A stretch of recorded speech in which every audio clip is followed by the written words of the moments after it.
Good morning, everybody. Welcome back to the channel. Today I decided I'm going to do a little video of something that I've wanted to do for the last 4 years, but I just got too lazy to finish it. When I got my Sherpa Creastone roof rack, it came with an extreme LED light bar, which is wired up, and I ended up going with what I believe is the MIC tuning or ARB switches here. However, I wired them up and I never installed the backlight to them. It's not really that big of an issue, but when you're driving down the road at night, finding the right switch, because I can't remember which one's amber and which one's white, drives me nuts. So we're going to go through a little video on how to wire these up to the accessory so that they're illuminated. Alright, it's pretty dark in my garage, so this is the best I can do right now for lighting. A few things we're going to need to do. I'm actually just going to pop my floor mat out real quick because it's filthy.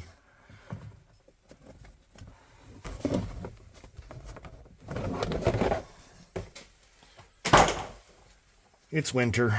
This is what we got. We need to pop loose this lower panel. Below this kick plate, and there's a little tab right here. I'm not sure if it's on camera. There are a little pry spot, and there's 10 millimeters that are behind that. So we need to remove those. To remove this lower kick plate, we just have to get down here in the wheel well. There is a little sort of thumb screw that you need to remove.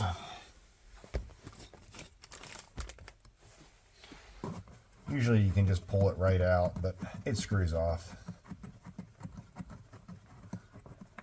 And then this panel just comes, actually, I forgot, you have to pull up on this sill. This easily comes up, you just get underneath of it. Couple retaining clips that hold it in place.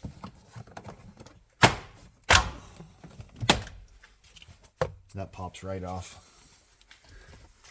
Then you can pull out on this panel. Now I do have some other things wired up, so if you see some wiring that doesn't look quite factory, ignore it. Now that we have that off, you can see the 10 millimeter on this side. Let me see if I have anything handy to pop this clip down.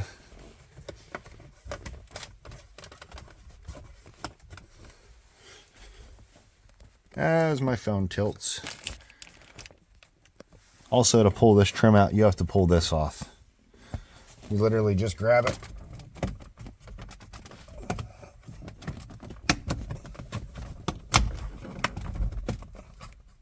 And pull forward.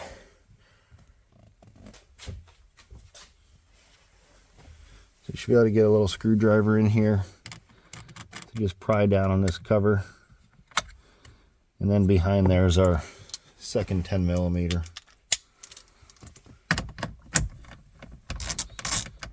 Which apparently I never tighten very well. Once you get those two 10 millimeters out, you should just be able to pry out gently on this panel.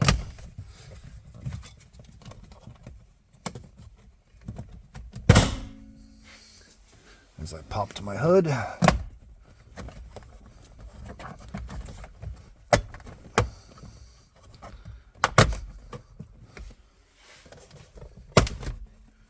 All right. There are panels down, and we have access to our wiring. This is the factory wiring that came with the light bar, and then I spliced it into these connectors that I purchased. And I actually left a wire to hook up to the illumination for this. I just never got around to doing it. And had I remembered that I did this, I wouldn't have had to tear this dash all the way apart because it was hanging down here the whole time. That was the only reason that I needed to remove this dash panel. So I am going to pop this back in place at the moment because it's dangling at the bottom and I don't need access here. Things you forget over the years. So you can see on camera, plenty of space to access it. I'm going to go, actually, let's just show you what the next part is. So we're going to go up underneath here. I am not sure how well you can see this, but here's the fuse panel. Try to get a better angle of it. I can't really point to it and hold the camera, but what we're going to do is we're going to pop this cover off. And I had actually purchased one of these ATA circuit fuse taps. We're going to install this in the place of the accessory switch. We're going to need to pull that accessory fuse out, and we're actually going to put that accessory fuse right here in the ATA fuse line. So this will fuse, this comes out of the current circuit, this fuses the current circuit, and then this will go out and fuse the circuit that we're tying in. These already came with a bullet connector, so I had actually gone and purchased a pack of bullet terminals, and we're just gonna splice and put one of those on this end. I could heat shrink it and tie it off. I might actually end up doing that, but I'm gonna get this cover off. I'm gonna pull this fuse out. Sorry, I'm not gonna be able to get this on camera just because of it being up under the dash, and I'll be back. All right, I got my terminal spliced in. Now I need to remove this 7.5 amp accessory fuse. Fun fact, you might not know this, under the hood there is a fuse puller. So what we're going to do is we're going to come around. If you open up your fuse box here, on the back side of it, there is a handy dandy mini fuse puller. So not a lot of people know that.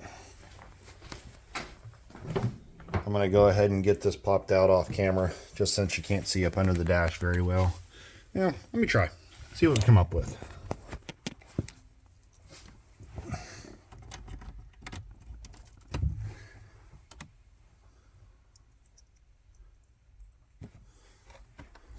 So we pull our 7.5 out, and this actually is not the right fuse connector. I actually bought a universal pack of these, so let me make sure I have the right one in there.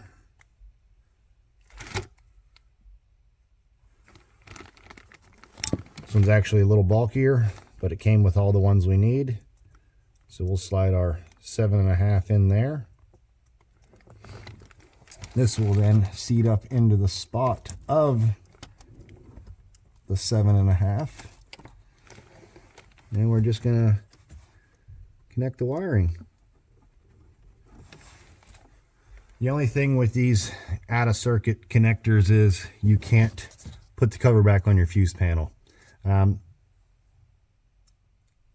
just going to stick it in the glove box. That way I have it to reference. There's nothing really up here that's going to get into the fuse panel with this being off.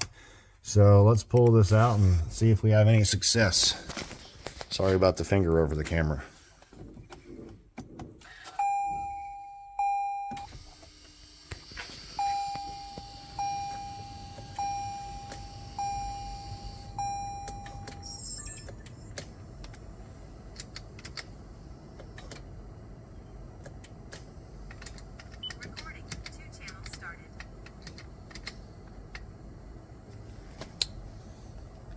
It wants to work.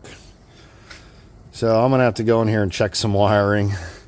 Like I said, I had these wired up before. It's trying to come on. It's intermittent. Maybe they're bad switches, but we're gonna look into this. But that's realistically all you have to do.